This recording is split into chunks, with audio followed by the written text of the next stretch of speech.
Hello, Fit&Well.com. I'm Dr Jan Smith, a chartered psychologist and founder of Healthy You Limited. I'm taking over Fit&Well Instagram to talk to you this morning about healthy workplace habits. We've had a number of questions that many of you have sent through, so I'm just going to work my way through them in the time that we have. The first is from Sarah in Merseyside, and Sarah asks, I always aim to start the new year with healthy work habits, and then by the end of January I'm back to having no balance with work or home life. Help. Well, Sarah, you're not on your own there by any means. The new year can feel a time when we need to make changes. We're bombarded with lots of marketing around New Year's resolutions. And often we've slowed our pace, working over the holidays has reduced, and so having more home life balance might be at the forefront of our mind. What I always suggest is to start small. So for example, it might be that your goal is to have a lunch break or leave work or finish work on time. So it's then breaking those goals down into steps that you feel like you're able to achieve. So to help you achieve it, it might be that you set a reminder 30 minutes before your lunch break to prompt you to take a break. Then it's setting a time for how much you want your lunch break to be. It could be an hour, it could be 30 minutes. If 30 minutes feels like that's too much for you, it could be that you start off having 15 minutes. So you might have a number of 15-minute breaks throughout the day. Now, the trick is be careful not to fall into the trap that all of our minds do, which is if you don't do it, then you've failed. And then we get a lot of guilt and we get a lot of really unhelpful thoughts that we're not able to achieve it. It's not that you've failed, rather it's worth setting up and reminding ourselves regularly that it takes time to achieve our goals. It's also worth remembering that small changes add up to a much bigger one. So pace yourself and set something that you feel is easy and achievable. So the next question we have, which is from John in Berkshire, and John says, there are never enough hours in the day and work always rules my free time because I'm under so much pressure at work. What can I do to make sure I have a healthier relationship with the workplace this year? Well, that's a great question, John, and something I know is in lots of people's minds right now. I think having so much work, which makes you feel under a lot of pressure, and not having a lot of downtime will undoubtedly contribute to making you feel like you're burning out and where you're becoming physically and emotionally exhausted. It also means that how you feel about your work is more likely to erode the joy and the excitement that you feel about your job and the workplace. So you could start by speaking with your line manager and discussing the workload that you have, and together maybe finding different ways to manage this. So for example, it could be that colleagues help out, or that you're able to push back some deadlines to set more realistic ones. Also, this next suggestion I appreciate is much easier said than done, which is learning to have boundaries when you have free time. So that means don't check emails or take work related phone calls, or just nip onto your laptop for a quick 10 minutes to do something. It's being really clear that when you have said it, it's now downtime and it's time for you to chill out, that you do that. It's also having downtime is about engaging in activities that you enjoy that don't remind you of work in any way, and slowing the pace of things. So it could be that, you might be physically resting, watching a movie, or even just being outside. What I would say is that it's learning how to do this is such a skill. And so go easy on yourself, be gentle with yourself. And so again, just like I was saying to Sarah, don't think that just because you've set the intention to do it that you're automatically going to achieve it. It takes time. And again, make the changes that you want to make realistic. Also, if you can, we know that people who have support around them when they're making changes are much more likely to be successful in them. So if you can, try and get as much support from family and friends to help you keep those boundaries in place. So if you live with someone or you have a close friend, it could be that anytime you say, oh, I'm just going to make a work phone call or I'm going to send a quick email, that they are there and they're helping you and supporting you and reminding you, look, you're trying to change, you're trying to look after yourself so that you can have this healthier relationship with the workplace.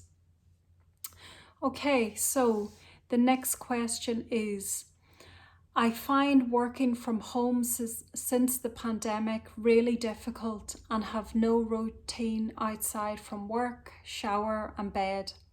Can you give me some advice on introducing achievable healthy habits? And that's from Alan in Bedford. I think, Alan, this is a really, again, common difficulty that many people experience. And I think even more so, particularly as we're moving into a more hybrid type of work that lots of organisations are doing. When our work and our home space are at the same place, then it can become really blurred where work stops and home life starts. What I would suggest to you is try setting a more work-related routine. So it could be that you get up at the same time each morning and you get dressed as if you're going out to work. So you put on work-related clothes from head to toe. And during the day you move around, you stay hydrated, and you also have breaks. I think at home it's really easy that whenever we have breaks that we tend to use those breaks and fill that spaces with perhaps doing more home related chores. So for some people, they've shared that they might go and do some laundry or do some dishes. So it's about, when you do have those breaks, what do you do in those breaks that helps you feel like you are being healthier in some way, or that you're just getting a break from work? So we know that one thing that massively contributes to people feeling burnt out because of work is when they don't have this work-life balance. Now, that's not saying when you have achieved work-life balance that that's it set. It's something that's fluid and is always moving. So it's something that we're constantly addressing. But if we keep it as a high priority, it's always there to help remind us, I need to just be more mindful of that, or I perhaps need to change this in my work or home life. So it could also be having a time when you finish your work. So again, as if you're getting up, going out, having a working day, whatever those times might be. And when you finish, then when you do, you perhaps change into more loungewear or clothes that you would ordinarily wear when you're at home, and put all things that are work related away, so that whenever you are at home, you're not having that association of when you see your laptop or you see paperwork, that it's always being associated and being there, that work and home is the same place and you never feel like you're able to get space from it. So those are some things that you could try. So the next question is from Lauren in Putney. So Lauren says, I work for a small family run business and therefore they all continue to go above and beyond all the time. I find their unrealistic expectations very hard to cope with, and it's frowned upon even if I take a lunch break. What can I do? That sounds really, really tough, Lauren. I think when there is a culture in which we work in where everybody works 120, 150% and goes above and beyond, then it can feel really difficult if that's not something that works for us. And I think there's also the pressure when it's a family-run business that, of course, when family are involved in running their own business, they tend to, in my experience, do a lot more than if they were working for another organisation. I would suggest speaking with your manager or the owner or whoever you feel like you have a good relationship with, and share with them the impact that the unrealistic expectations are having on you. And it also might be that you negotiate with them what they can expect from you. So it's not saying that you're not able to do it all. It's perhaps opening up a conversation to talk to them about, I'm not able to do this, but I can do this. So it might also sound like something like, I am really enjoy my job and I'm finding it difficult to cope with the expectations that are placed on me. I'm committed to working here and I need to be able to take a lunch break. So there you're saying about the things that you enjoy, that you are still committed to it. However, something isn't working for you in the current arrangement, and that's absolutely okay for you to say. It is thinking about, I mean, those are my words, so it's thinking about how you might do that. If you feel quite apprehensive about having that conversation, or it's something that you feel a little bit nervous about, it might even be that you practice, if you live with anyone, that you do that, or a family or friend, so that you just feel a little bit more confident about approaching the subject. It going and having that conversation then opens the discussion about not only the expectations but also what you need as an employee to remain in your post and not get burnt out or feel so exhausted that you can't carry on with the role. So the next one is, there's no name on this one. I work for myself and have 2 children. I never seem to have time for healthy work habits and my needs are always last on the list. Do you have any advice on how I can build in healthy habits, as at the moment it seems totally unachievable?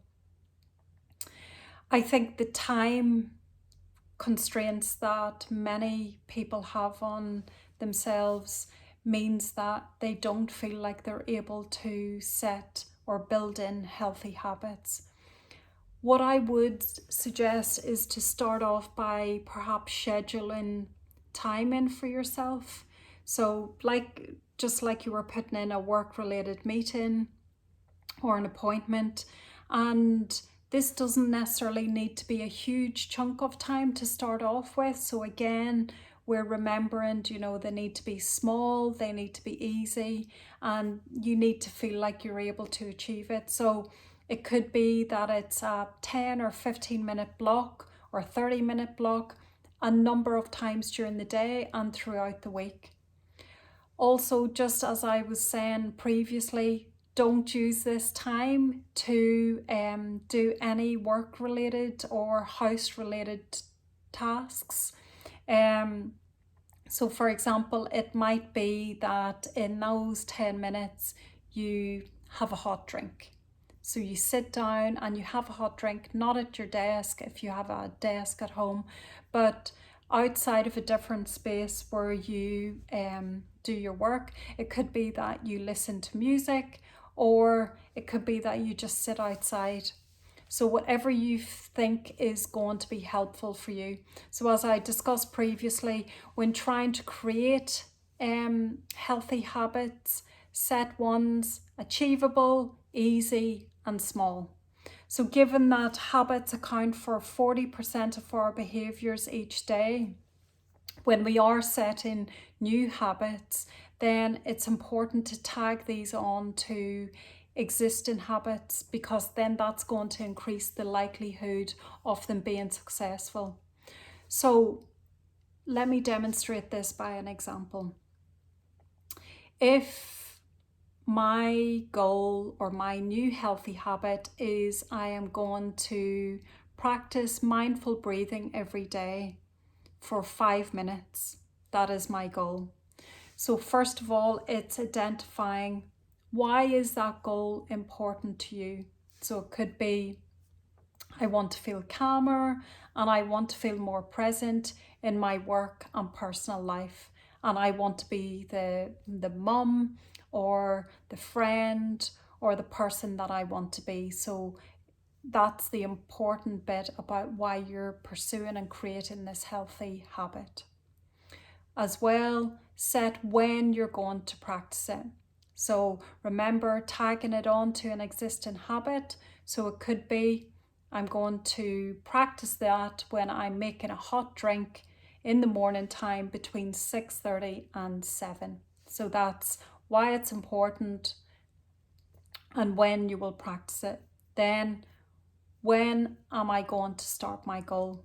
So I'm going to start my goal tomorrow, so the 19th of January at 6:30 a.m. So be specific about when you're going to start your goal. So day one, this is now the 19th, 6:30 in the morning, day one. So while I'm waiting for the hot water to boil for my coffee, I will practice 30 seconds of mindful breathing. Day two, again, the same time, the same habit. So when I'm making a hot drink in the morning, so while I'm waiting for the kettle to boil, I'll practice it for 40 seconds. And then day three, the same thing, I'll practice it 50. And day four, I'll practice it for 60 seconds.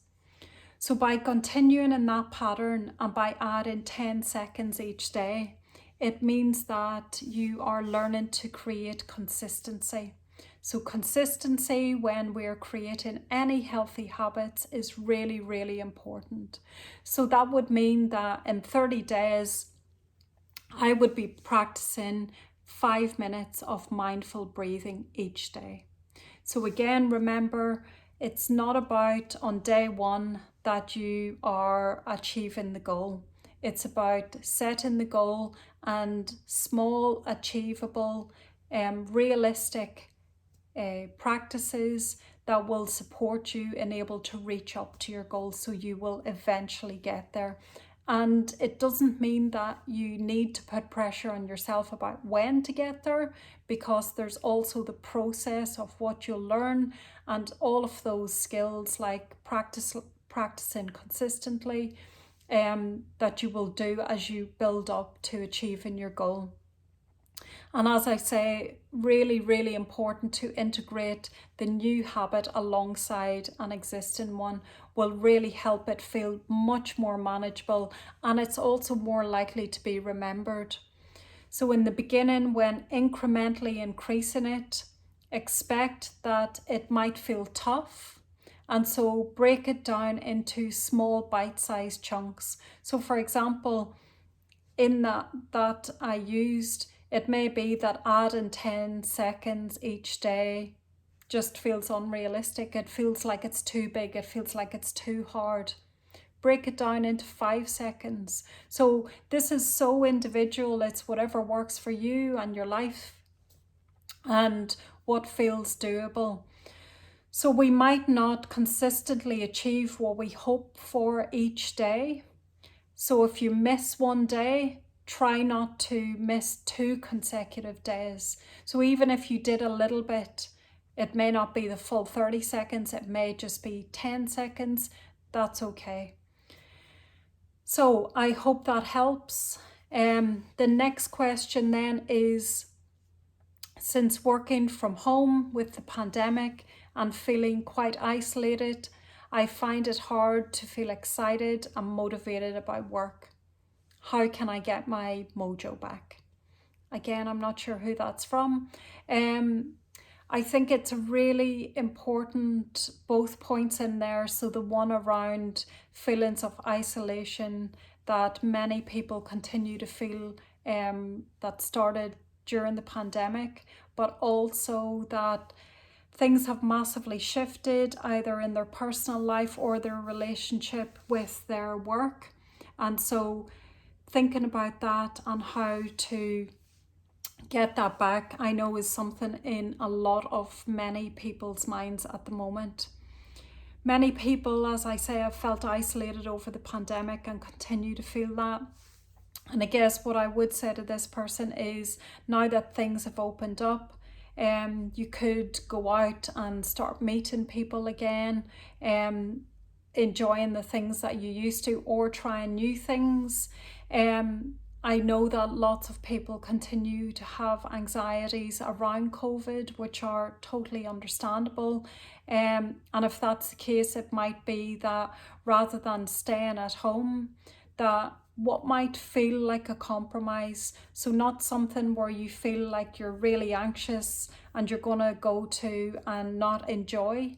It could be that you meet people outside, and that's the compromise.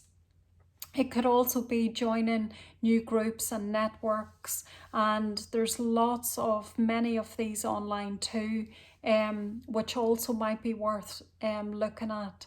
So that might be something to just support you to think about how to manage the isolation and just trying to integrate that in a different way. So you can either create that face-to-face and going out and meeting people, and also in the online community, which there is an abundance of now.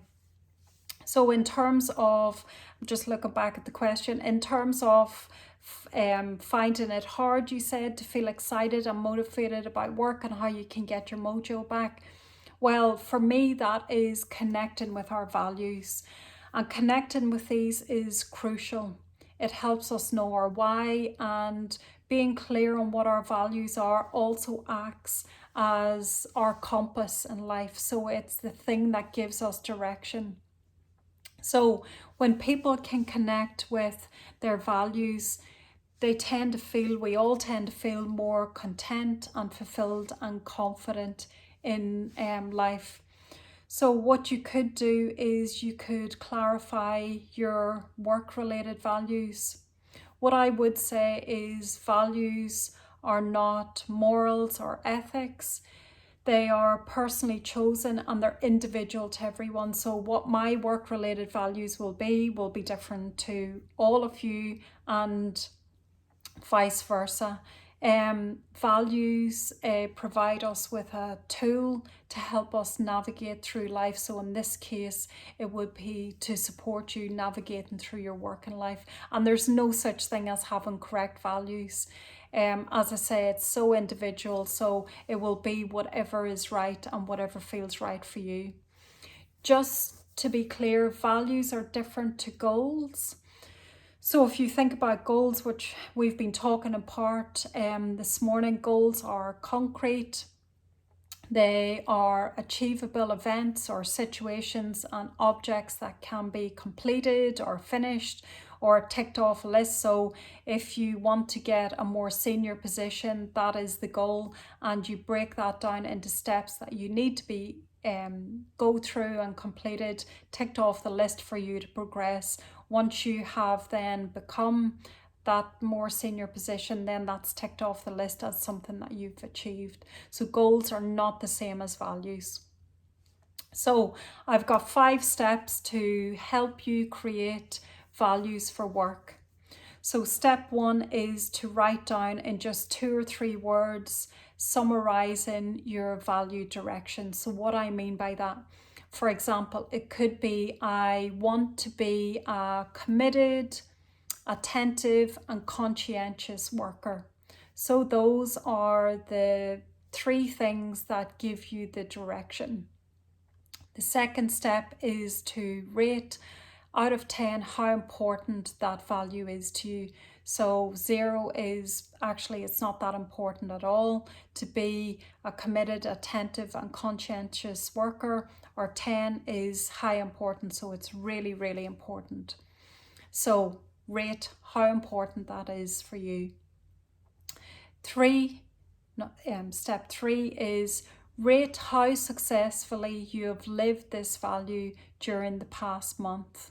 Again, 0 being it hasn't been successful at all, so you haven't actually been a very committed, attentive or conscientious worker, or 10 being is, yep, I've totally nailed this. I have been a really conscientious, attentive and committed worker over the past months. Step 4 is looking at what behaviours might reflect this value. So what behaviours might show that you are attentive, that you are committed, and that you are conscientious. So for example, it could be that you respond within a timely manner when someone asks you or requests something from you. So that's a behaviour that demonstrates you're a conscientious worker. It could be before you finish a project or a document or something that you're working on, that you also sit down and you proofread it and you go through. Again, that's another behaviour that demonstrates that value. When you are in meetings, you're not there looking at emails or you're not texting to someone else. You're there, you're attentive, and you're giving that person that you're speaking with your full attention. So this is then breaking down those 3 values and what behaviours will fall under them to demonstrate then to you that you're living that value. So again, it could be, when you feel barriers, which again, that's step 5, which are inevitable, that they come up, that you're able to say, okay, am I then moving further towards those values, or am I not connecting with those values at all? So barriers are inevitable, and considering what barriers you might face in advance can be really helpful to overcome them when they arise. So it could be what might get in the way of you demonstrating that value. So again, it's writing 1 or 2 words to remind you of the barrier and what you might put in place to help support you when you manage that, or to help you manage that barrier. So a barrier might be, I get overwhelmed and I feel stressed, and so then the strategy to help you manage that could be, okay, when I recognize that I'm getting stressed, I'm going to take a moment, breathe. I'm going to tell myself, it's okay, Jan, this will pass. So just to summarize, those are the 5 ways to help you create work-related values. 1 is to write down 2 or 3 words to summarize your value. Step 2, rate out of 10 how important that value is to you. 0, it's not important. 10 being it's very important. 3 is rate how successfully you've lived that value in the past month. Again, 0 being not at all. 10 being, yeah, totally nailed it. I'm doing that really well. Step 5 is what behaviours demonstrate that value. That's step 4, sorry. And step 5 is what barriers might get in the way of you achieving those values, and what strategies might you put in place to try and support you when those barriers occur. So I hope that those have been helpful, and thank you all of you for, I can see we've lots more questions and we've run out of time. So thank you everyone for tuning in today to Fit&Well Instagram Live and for submitting your questions, and I hope that's been helpful. Bye.